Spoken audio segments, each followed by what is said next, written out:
They're coming. Okay? Another loud salawat for the young soldiers of Imam Hussain alayhi salam.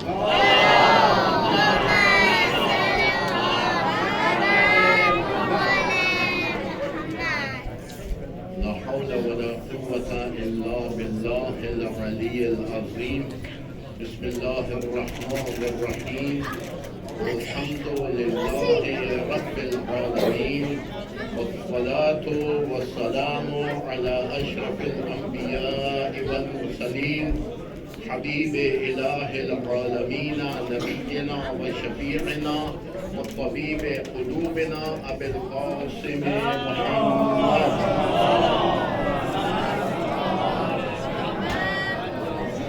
وعلى آله الطيبين الطاهرين المعصومين المظلومين، واللعنة الدائمة على أعدائهم أعداء الدين. أما بعد، فقد قال الله تعالى في كلامه المجيد: إن الدين عند الله الإسلام.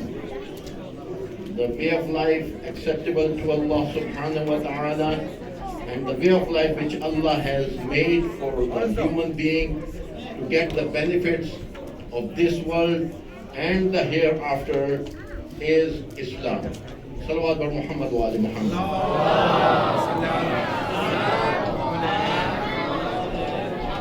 I promised someone that I will send him the link of this. Sorry, I'll just take 2 minutes from your time. That I promised someone that I'll send him the link so that his children wanted to listen to the majlis. So let me fulfill my promise before I start my lecture. Just give me 1 minute. محمد و آل بیت محمد صلوات.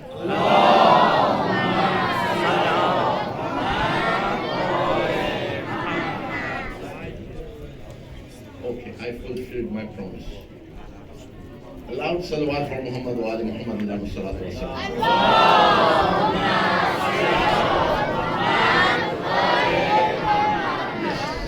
Way of life, how we eat, how we drink, how we move, how we act with our friends, how we act with those whom we don't like, how we make friends, who we make friends. Islam tells us everything about it. We are not allowed to befriend everyone. Someone who is not a friend of Allah, we don't call him a friend. We don't get close to him. You can talk to him, we can speak to them, but we don't make them friend. Friend is something closer than all other brothers and sisters. Islam says everyone, boy and girl, are like brothers and sisters. All the Muslims are ikhwa, brothers. So what are the girls then? Sisters. Except those whom we get married. If we take the name of Allah and we marry, she becomes the wife and the boy becomes the husband. Otherwise, all the girls and all the boys, according to Allah and the teachings of Ahlul Bayt, are to be treated like brothers and sisters. Okay? Islam is the binding. You know, when we were in our middle classes, we used to go to an experiment. You know, they used to tell us to put your one hand into warm water and put the other hand into a bit cold water. Then you put both the hands into water of one temperature. The water which was in warm water will feel that water to be cold, and the water which was in cold water feel that that water is warm. So that means we are not in a proper condition to judge the temperature even. Then what they do? They made a thermometer. What is a thermometer? Therm means heat. Thermometer tells the heat of our body. Thermometer is constant. Whether water is cold, it will tell us it is cold. If it's warm, it will tell us warm. How much it's warm, it will tell us exactly how much it is warm. Similarly, in our life, we need someone to tell us what is right and what is wrong. One thing can be right in my opinion, it can be wrong in your opinion. So we need a constant, someone who tells us the reality of what is right and what is wrong. And these are the teachings of Allah. Islam tells us what is right and what's wrong. And who else tell us on behalf of Allah? Who tell us what is right and what is wrong? Come on. Tomorrow you are going to have a gift, and after the second session in the evening, all of you will be having a gift. And I don't want to give you a gift because I lose money and you will gain money, but I'll be happy if you are happy. So, what is that constant who tell us from Allah that what is right and what is wrong? Yes. Yes. Prophet Muhammad, and on his behalf, Imams. Imam don't tell us from their own side, oh this is right and this is wrong. No, they don't do it from their own side. Imam Jafar al-Sadiq alayhi salatu wasalam says, Salawat bar Muhammad wa ali Muhammad.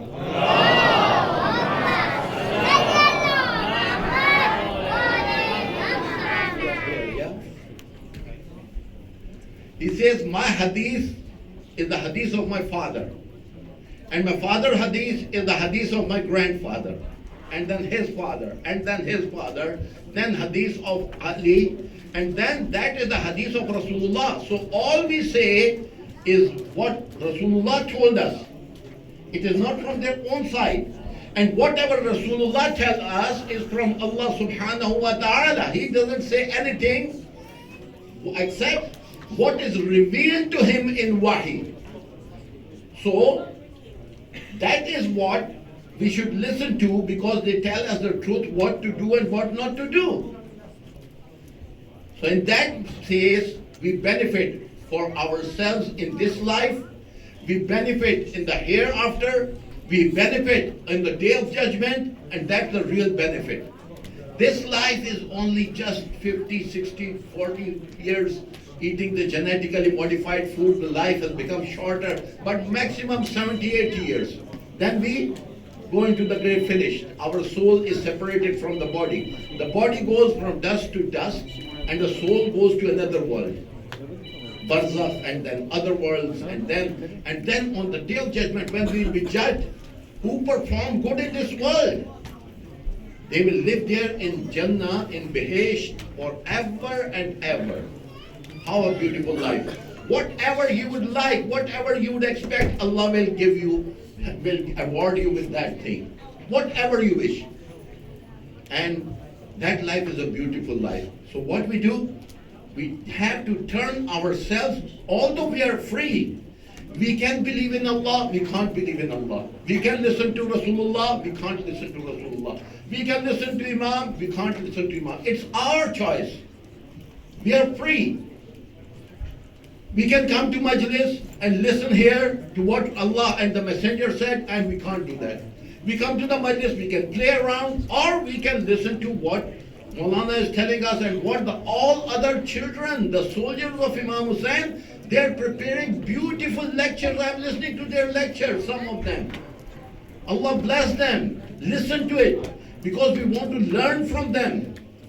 You can learn from one sentence, and you can't learn from the whole Quran, 30 chapters of Quran. Nobody, if Allah wants to guide us, then we can learn from one sentence, and that will be enough. If we learn that we have to listen to Allah, that's more than enough.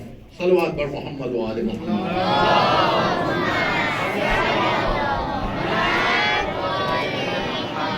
So, we come here to learn. We have learned a lot of things in these 9 days. Today is the 9th day. We have learned a lot of things. If you memorize them, you put them in our memory. Ayatollah Bahajat was a great, great scholar. Once people went to him and they said, oh,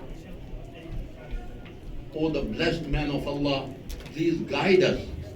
Do some nasiha to us. Give us some word of guidance.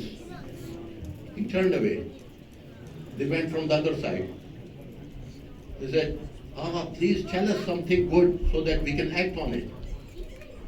He again turned, and he became, he was an old man and very, very pious. Imam Khomeini and Ayatollah Khamenei used to refer people to them. They used to listen to his lecture. He was so pious. He met with Imam Zaman many times. So, say salawat for Muhammad wa ali Muhammad.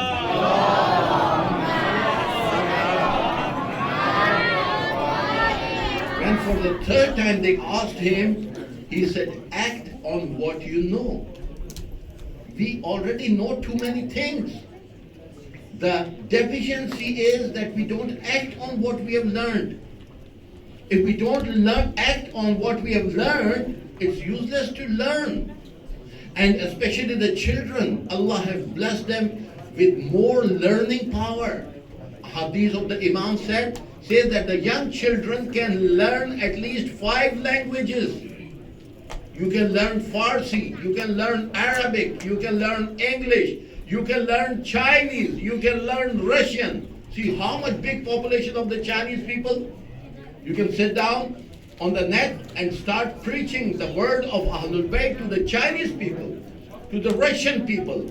5 languages you should know. How many languages you know? Maximum. Farsi and English. Anybody knowing any third language? 1. French. Well, you know Chinese? Don't tell me you know Chinese. Anybody knowing more than 2 languages? The young soldiers. How many? 3? 3. 5. Which languages?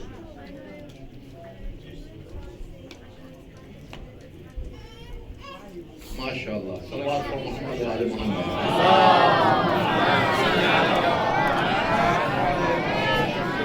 How many languages I know? 3. 4. I know 7 languages. My lectures are in Farsi, my lectures are in English, and I'll be on the 14th of محرم, I'll be having a lecture in Pashto, I'll be lecturing in Urdu, I'll be lecturing in Punjabi language, and too many other languages. See?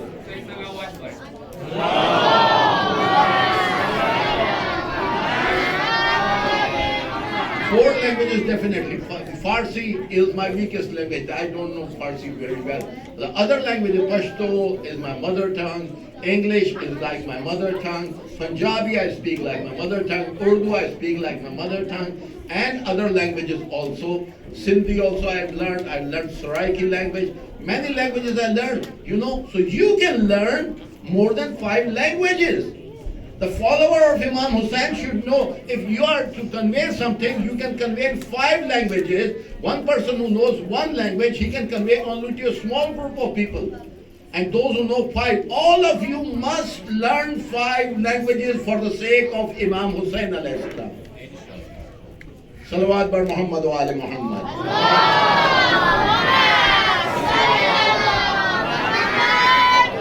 Learn Farsi.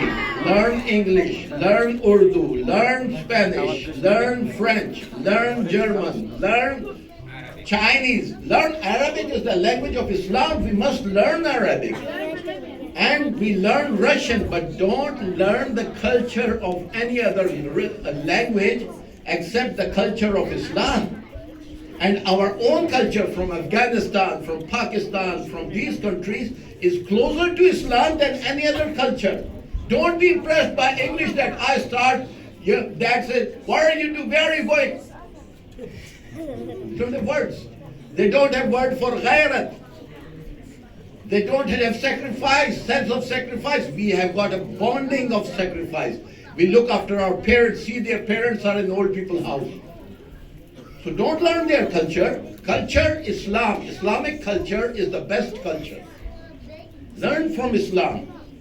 Islam sacrifices. In the battle of Uhud, I think, a lady was giving water to those who are wounded, badly wounded. She goes and offers the water to the wounded in the battle of Uhud, and she offers to one person. And he says, no, that other person is more thirsty than me, give the water to him first. She goes to offer the water to the second person. He said, no, that third person is more thirsty than me, give it to him. And when she reached the third person, he had already got martyred. She returned to the second one, he had also died, and the first one also. In the last moments of their life, how thirsty you are. When you are wounded and the blood is shed, you become thirsty. Even in the last moments, they were preferring their brother over themselves. This is Islam. This is the sacrifice of Islam. We are having school children. I was once in Nottingham. They invited me to have school, come to their school and organize their school. On Saturday we used to have food. And I made a rule for everyone, the children, when the fruit is distributed or the food is distributed, everyone tries to grab the bigger portion of chunk of meat or any fruit, good fruit. Yes, we made a rule that whosoever takes first will take the smallest part, smallest chunk. And what happened after about 2-3 weeks? Everybody used to offer to others, come on, you take first. Because he knew or she knew that the last good piece will be left for me. This is what we call sacrifice. One more thing I did in my life. I went to a family and they said, oh, our son, we can't stop him from having sweets, and he's very for food and he gets crazy when he sees sweets. I was sitting with him on the table. I brought out a chocolate from my sweet from my pocket and put it on the table. I said, you can have this sweet after 2 minutes. Now what he did, he sat down, he was looking at the sweet. He said, no, not after 2 minutes, after 1.5 minutes. I said, okay, fair enough. After 1.5 minutes. After half a minute, he put his hand on the table and he said, Maulana, can I touch it? Can I touch it? Just touch it. I said, no, you can't touch it. You can touch it after 1 minute. After 1 minute, he touched it. And after 1.5 minutes, he said, can I hold it and put it back? I said, yes, you can hold it and put it back. After 2 minutes, I said, now you can pick it and you can't eat it. You can't have it. And after 3 minutes, I gave it to him to have it. He had it. And then I told him, listen, you can control yourself for 3 minutes. You were not ready, prepared to hold yourself for 1.5 minutes. See how strong we are from inside? I gave him the sweets and I said, you do the same exercise for about 1 week. I gave him 7 sweets. Every day you will do one exercise every day. Put the sweet there and hold yourself for 3 minutes, then for 5 minutes, then after 1 week when I visited them, I gave him the sweet. He said, how long can you wait? He said, I can wait for 2 days. I will eat them after 2 days. See, this is how we control ourselves. Piety, taqwa comes with self-control. This is what we learn. And at our young age, we can learn quickly than the older people. Rasulullah sallallahu alayhi wa alihi wa sallam says, salawat bar Muhammad.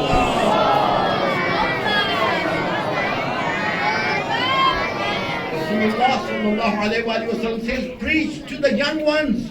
They accept the truth quickly. They learn quickly. They move quickly. And shaitan can't come to them quickly. Why? Because Allah's hand is over their head. If they listen to Allah, shaitan nowhere can come close to them. So, this is what we learned today. Tomorrow, you will be having a small test. And you promise that you will learn the name of 12 imams properly. Tomorrow, inshallah, we'll have a test. And then you will have a gift from my side. And inshallah, all of you must come on time and properly and well prepared. How many imams we have got? Who is the 6th imam?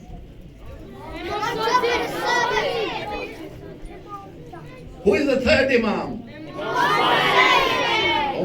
Allah, you have learned. Who is the seventh Imam? امام مصطفى. Who is the 13th Imam? Okay. So tomorrow we'll have the test. For those who are not well prepared today, I'll ask you from the middle number and you will say this Imam. And if all of you give me the answers, all of you will have a gift from my side. Allah subhanahu wa ta'ala bless you all with his special blessings, and see you tomorrow and learn tomorrow, last day of Majalis, and after that we'll have a Majlis on 13th. Ajahn, I have to ask you one thing, please. I know in the last 8-9 nights, we spoken about Islam, about to the kids. They learn a lot about the Islam.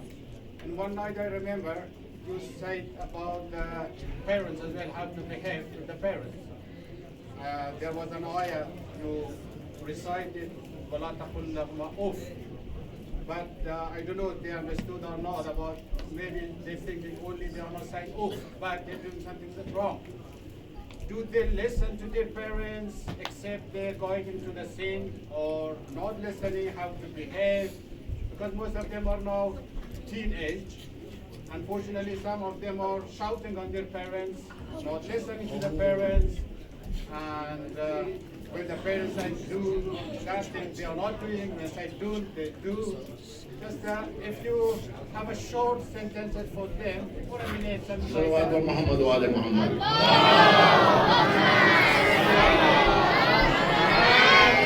Let's still at 5 minutes. I emphasize, and I emphasized more than one time, that parents are a blessing of Allah for us. If we listen to our parents, who are we listening to? Allah. How? They listen to Allah. They tell us according to what Allah wishes from us. And when we listen to them, we are indirectly listening to Allah. We are listening to Imams. We are listening to Rasulullah. And they're duty bound to guide you. Allah told them to guide you and guard you and save you from the crocodiles in the society. They tell you, oh, if your parents do this, 999. What about this 999 on the streets? What they do with us, with the children, with the others, everywhere. Parents are the one who protect you, and they're duty bound to do that. So it's not just saying, oh, Dad, what are you doing? Oh, Mom, what are you doing? No. It's more than that. You have to listen to them. If you listen to them, what will happen? You will benefit. La taqul lahuma uffin. Don't say oh to them. Why? When I didn't know that if I cross the road, the car will hit me and I might die. It was my father who told me, don't cross the road. It was my mom who told me, don't cross the road. And it's not that they have got a free hand. They just say to you, don't do this and do this. No, they listen to Allah. They listen to the messenger. Mom listens to dad, and the dad also listens to Allah. So everyone is listening to Allah. Family will become a beautiful place to live. And other thing, the Jannah, the heaven, the Behesht lies under the feet of father or mother? Mother. And the mother's Jannah lies under the feet of father. So Allah has brought them together. The Jannah of the wife is not under the feet of her parents. It's under the feet of her husband. And the children's Jannah is under, they act together. If the children say, oh, to the mom, oh, mom, what you did? They misbehave with the mom. Is the father who comes home, oh, what are you doing? She's your mom. You must listen to him. And if father has gone out and now says, father is always shouting at us, he's telling, don't do this, don't do this. And the mom says, listen, he's the one who earns for you. He's the bread earner. He takes the trouble to earn for you. They are united. Why? For the sake of Muhammad wa ali Muhammad alayhi salam.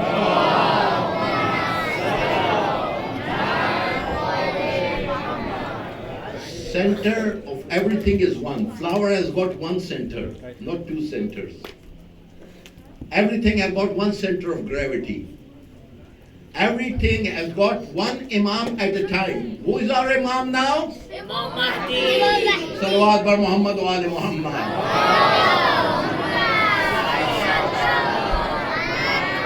When we listen to our mom, and mom listens to dad, and we listen to our dad, mom and dad, they are speaking one language, one word. My mom and my dad. I was the naughtiest in my family, and nobody has broken my record till today. Now I'm not naughty, but at that time I used to be very, very naughty.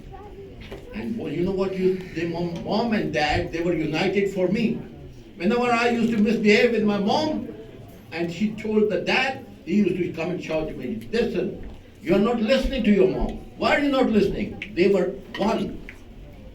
Even if they were not, sometimes parents, they might have problems with each other. They might not be talking, but in my case, they were united. So, I became a good person.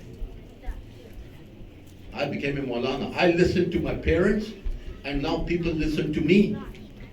And Allah listens to my du'as. So if you want that you should succeed, if you have got a problem, go to your mom, tell her, please mom, do a dua for me. And more than that, also go to your dad and ask him to do a dua for you. If they do dua for him, your problems are solved. And if the children do a dua, there is one hadith which tells us, if the parents have got a problem or the father has got a problem, in the midnight, take your children under the sky, read 2 rakat namaz, prayers of talab-e hajat, and do a dua. When the children raise their hands and they do a dua, Allah accepts their dua. Allah loves children. Allah loves children, that's why He has ordered the parents to look after their children. And they look after their children on behalf of Allah. So when they do it, Allah says, La taqul lahuma uffin, don't say oh to them. So we should listen to our parents. Which one of them more? No, mom and dad, both of them. You have to listen to both of them. Okay? You have to listen to both, and they are not separate from each other. They guide you. Okay? Dad works outside, and mom is Rabbul Bayt. Islam calls her the ruler of the home. All the home is organized by mom. Okay? Wa akhir da'wana anil hamdulillahi rabbil alamin. One more thing.